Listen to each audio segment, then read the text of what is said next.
All right, now we're back for another episode of the Lakers Fast Break podcast. It's Gerald Glassford coming right back at you here from Pop Culture Cosmos. The Lakers Fast Break, Inside Sports Fantasy Football, and Game Source. We truly appreciate everyone out there listening to all of our great shows. And if you get a chance, please give us that 5-star review. I almost feel like Subway. $5 foot long, that type of deal. You notice they brought it back. That's all I say. I'm glad that they brought it back, at least for a limited time. But anyways, if you get a chance, give us that 5-star review on Apple Podcasts, or like, support, share, whatever you can do, follow. We just truly appreciate it here at the Lakers Fast Break. It's here. It's upon us. This weekend at hand, the NBA season will begin. The Lakers and Clippers looking really excited. Just cannot wait for it. Just so happy that the season is right around the corner. And here today to talk to me about the upcoming NBA season, his thoughts, his insight on what he thinks will be going down inside the bubble. Because if you're not in a bubble these days and you're in a sport, it's not exactly the safest thing. Just ask the Marlins. Right. But it is a good man indeed. You got to go ahead and check out. I'm showing it now on Facebook Live, but you got to go ahead and check out his awesome show, Cole Sportz, plus all the other shows that he's part of. It is Cole Johnson. And Cole, I just cannot thank you enough for joining me on the show today. Well, Gerald, I appreciate you rolling out the red carpet, and the room looks good. I love it. Oh, thank you. Thank you. It was a little bit different a couple weeks ago. It looked like, as my wife would always put it, that pop culture threw up. So my daughter, who is also a pop culture freak, but also a Lakers fan, decided, you know what, Dad, I want to help you redesign it. I want you to help it make it look good. And okay, I said, all right, I get the hint. So we went ahead and worked on it. So yeah, it's still a little bit of touches in process, but for the most part, yeah, I'm just trying to get things done on it. But I appreciate it. Thank you. No problem. It's always good to have a woman's touch. Always. Yes. And I, as I've already told you before, I've got some great women indeed inside the house. So I'm very blessed to have that. But I'll tell you what, my friend, it is such a great time for us sports fans, well, at least NBA fans. Baseball, we don't know where that's going right now. But NBA is right around the corner. I know you're excited. I know I'm excited. And I just want to go ahead and touch on some things. Yes, of course, the Lakers obviously going in there. Anthony Davis, he might sit out the first game, but for the most part, he's going to be healthy going into the playoffs, I think, at right now. Hopefully, knock on wood. But him, LeBron James, and the rest of the Lakers look really good going into this NBA bubble. But there are other teams as well. So I want to go ahead and ask you, Cole, is there anything that sticks out to you as far as the NBA bubble is concerned from these three scrimmages that they've had? Because for the most part, we're talking on Tuesday. They're most of them are completed. But your initial thoughts on these teams and some of the impressions that you have going into the NBA bubble? Well, I mean, the scrimmages have looked exactly the way I thought it would be. It definitely looked like it was, like we were in early October again.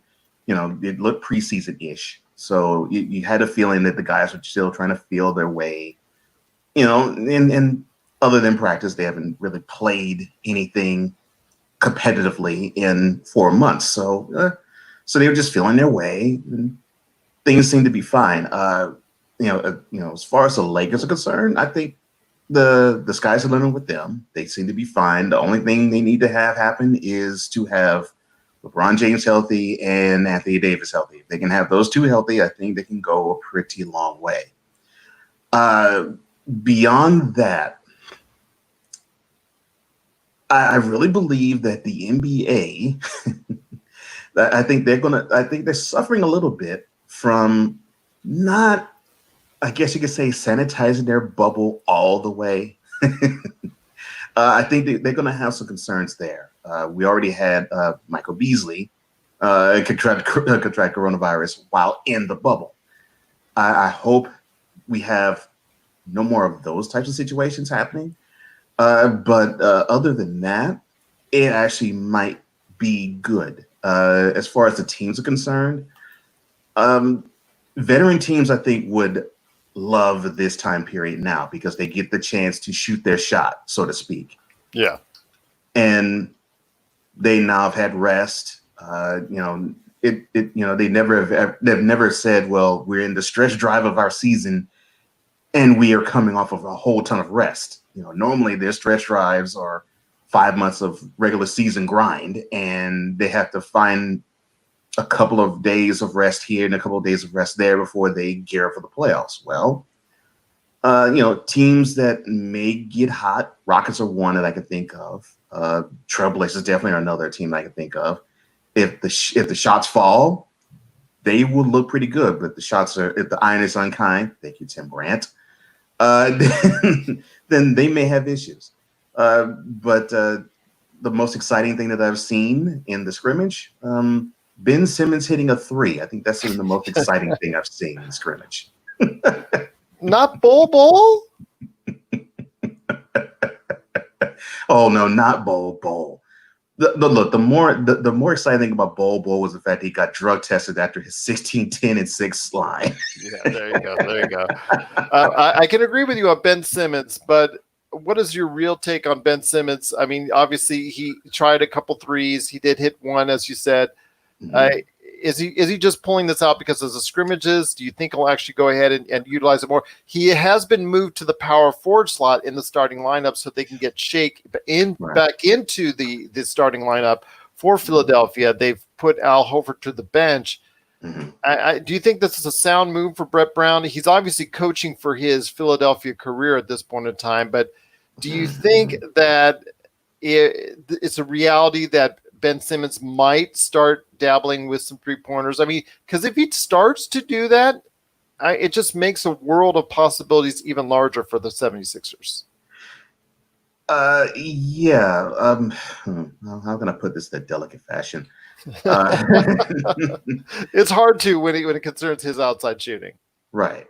But you hit the nail on the head. Brett Brown is coaching for his career. And I don't necessarily mean just his Sixers stint. I mean, he's probably coaching, if he does get released from the Sixers, the possibility of having another job on an NBA staff. You get the feeling that he's grasping at straws. He's trying to see what pieces fit. And I am of the belief that if the Sixers don't advance to the Eastern Conference Finals, and that is not a lock, then we may see a coaching change in Philly. As far as Ben Simmons is concerned, I know he has the height to be a power forward. I don't know if he has the game to be one. And yeah, I know he doesn't really shoot outside shots, and that would make him a contender to be someone to play in the low block. But if his game isn't based on physicality, and it's based on being a slasher, and he's basically is a wing in a 6'10" body, then moving a power forward really wouldn't do him any good either. I get the thinking is similar to like LeBron James. He doesn't play power forward; he plays small forward, and this year he's played a little more point guard. So I get that they want to do a point forward type of thing with Ben Simmons. The issue is, and I don't think he has to hit threes, but he has to come up with a consistent 15 to 20 foot range shot, because teams will basically just simply invite him to shoot, and they will just block off penetration to the lane, as a team who defend him should do. So if he just develops a long range jumper, not necessarily a three, I think he would be better off, no matter which position he plays. But I think he's better suited at point guard. But I just get the feeling of being power forward for Brett Brown. I think it's a desperate move, in my opinion.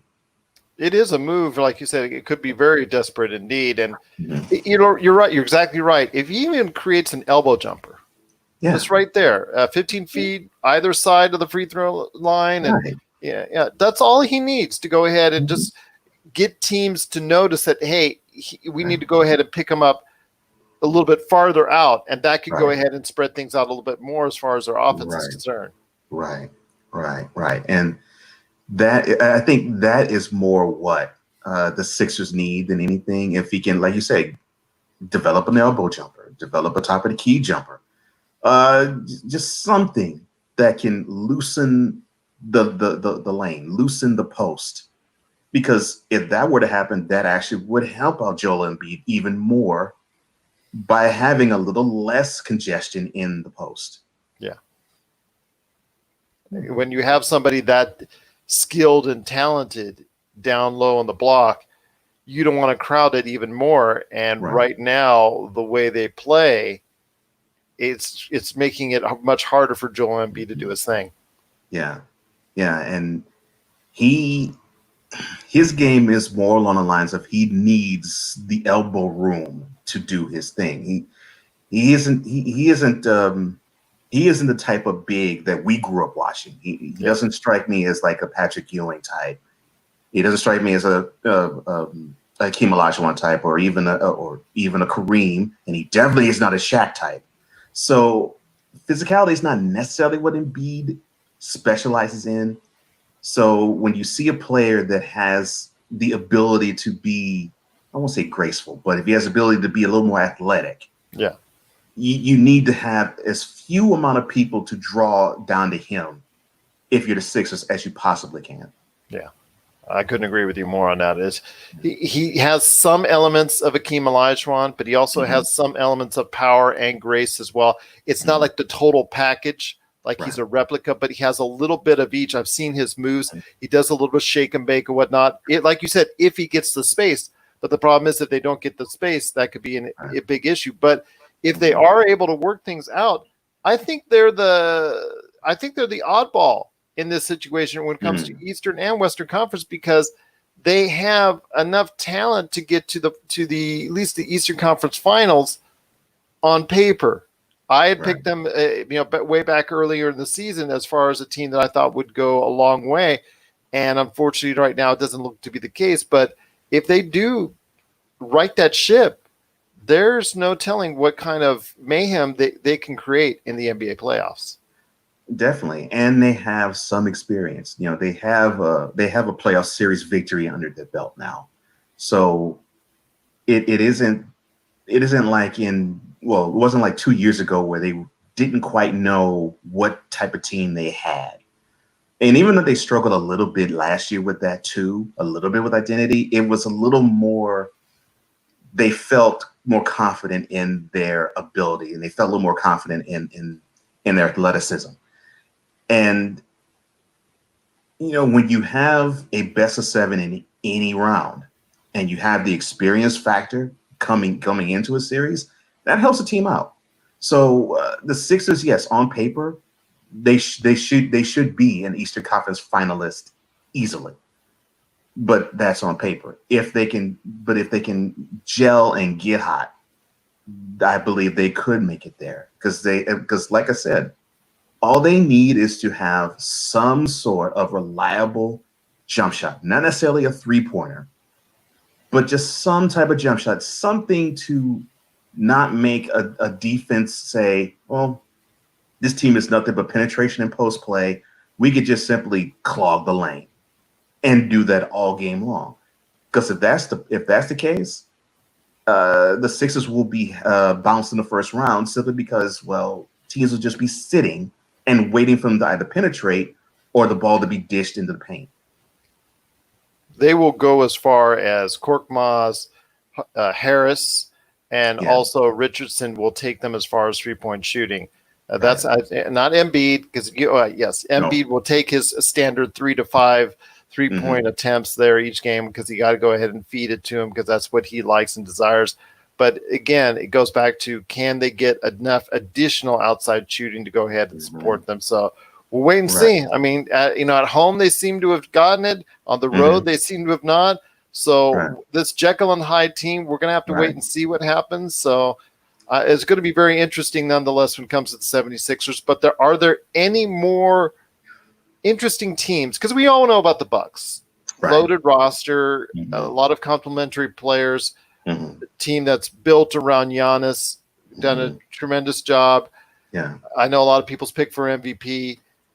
When it comes to any other teams out there in the Eastern Conference, they seem to be in one big bunch. And I'll talk to one person, they'll say one team. And I'll talk to another person, they'll say another team.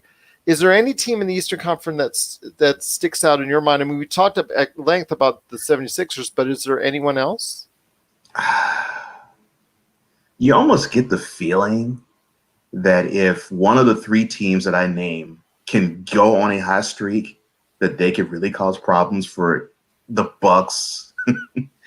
and that would then we talked about one, the Sixers, but the Celtics, the Raptors, and the Pacers. If they were to just simply catch lightning in a bottle, I just get the feeling one of those three teams could make it really hard for a team like the Bucks or a team like the Sixers, and just really make us say, "Wow, we didn't see this coming." That type of thing, because the Celtics, they had to deal with the loss of Kyrie Irving, which that was basically addition by subtraction. The Raptors had to deal with the loss of Kawhi Leonard, and shout out to Pascal Siakam.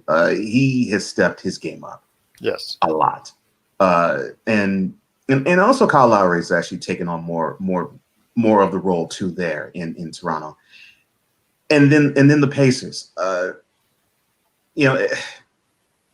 It's like you look at this team and you say, how the heck are they doing this? It's like they're doing this with smoke and mirrors. So I thought they weren't supposed to be anywhere near contention, yet here they are. And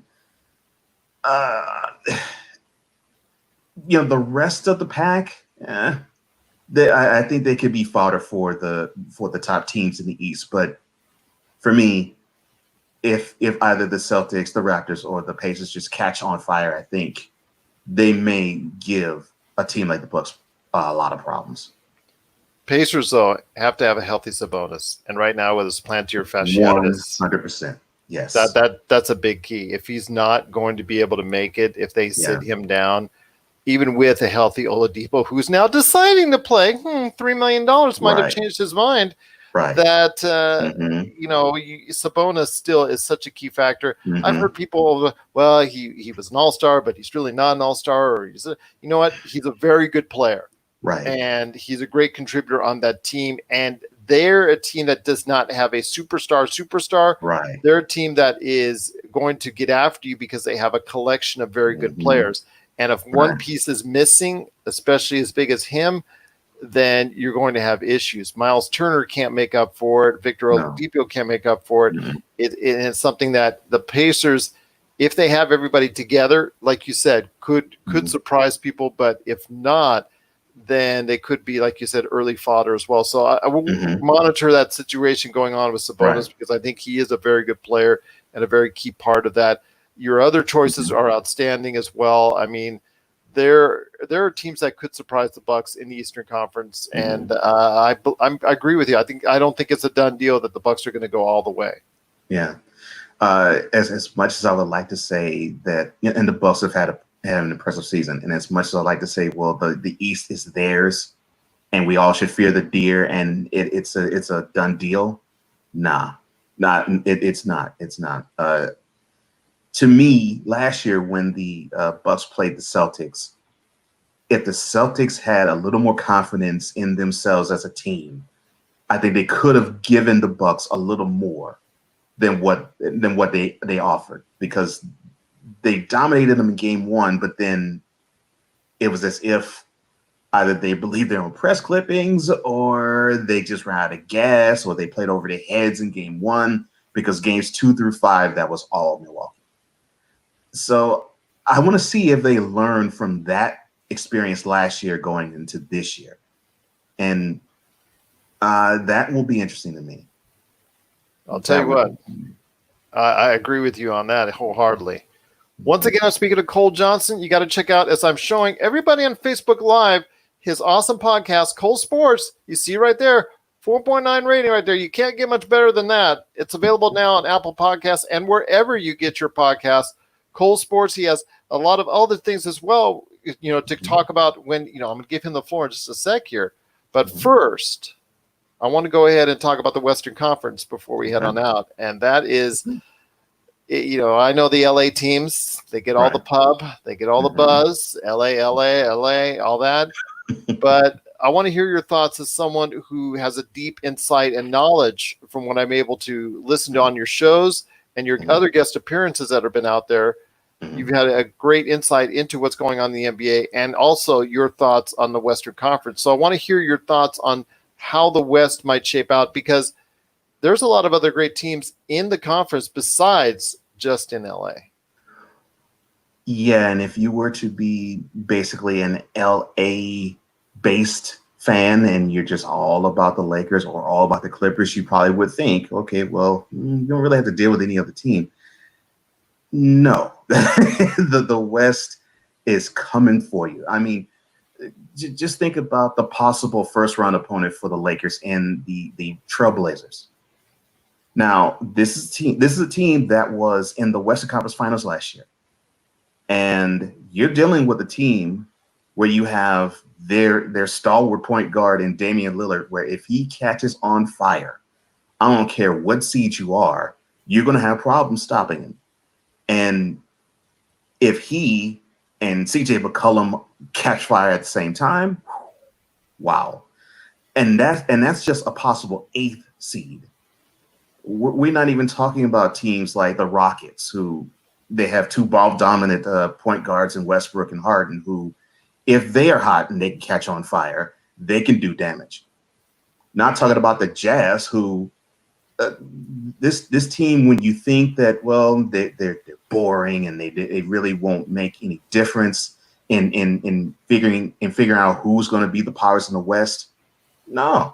No, they just simply plot away and they plot away and they plot away and they have this dogmatic, we're going to go after you and get after you style, almost reminiscent to one of their former head coaches in Jerry Sloan. Jerry Sloan, couldn't even think of his first name. And it sort of is that type of workman-like style. They do have their main star in Donovan Mitchell, and they have they have a defensive stalwart guy in Rudy Gobert, but it's more along the lines of they just are a workman-like blue-collar type team, and they just find ways to win. And then there's the Nuggets. This team, they were an overtime away from being in the Western Conference Finals last year. And all they've done is just push the Lakers and the Clippers to play basically beyond themselves just so they can stay ahead of them. And, we could talk about other young players that's coming up, Ja Morant, who, well, he basically is having the Grizzlies by themselves knocking on the door to a playoff spot himself. You can talk about the Mavericks, who they're surprising teams, and Luka Doncic, who's reminding people of Larry Bird in terms of how he plays. But Nikola Jokic, oh my gosh. I cannot rave enough about this guy. It's as if the game comes to him so fluidly and easily. He reminds me basically of, we talked about Sabonis. The Joker reminds me of his father, Arvydas Sabonis, where he just it looked like he wasn't moving, but he just had these quick, sudden moves where he used body control so effortlessly and so well. And it was like if he got anywhere in the or near the paint, that would be his domain, and there was nothing you could do to stop it. The only difference is Arvydas didn't bring his long-range jumping ability in the NBA, but he had it when he was a part of the Soviet team, but we didn't get a chance to see it. Just what I was going to say. Just because that's the one. I don't want to say it's a crime or anything like that, but it's just so sad that we as NBA fans didn't get to see a young Arvydas Sabonis. Yeah, we would have been treated to an absolute elite ball player. Nikola reminds me of him. That's the vibe I get with him whenever I see him play. It's like, gosh, he just knows the game so well. And the rest of the Nuggets, they're talented. They're really talented. We may not know a lot about them in terms of a squad, but they I could see a really interesting second round matchup between the Nuggets and the Clippers.